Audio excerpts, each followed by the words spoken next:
Hey everybody, Mark here. I wanted to call your attention to a big moment in the serverless community.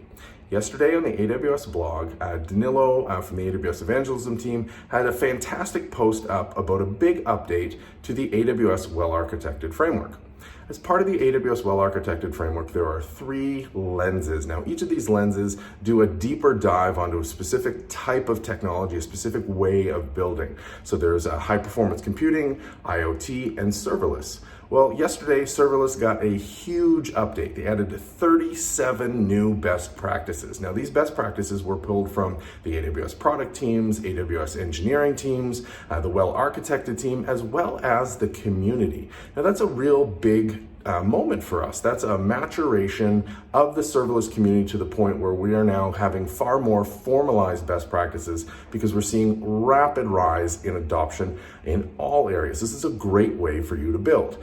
Now, besides the update to the actual lens, which is a PDF document. It's a really well-written essay, a deep dive on this area of how to build in serverless. But also it's been added into the WellArchitected Tool. Remember, that's the questionnaire tool within the AWS console that allows you to track your progress against the WellArchitected framework. So it prompts you on, are you doing this? Are you doing that? And you can track your progress. Now, the Serverless Lens is the first lens to be deeply integrated into this.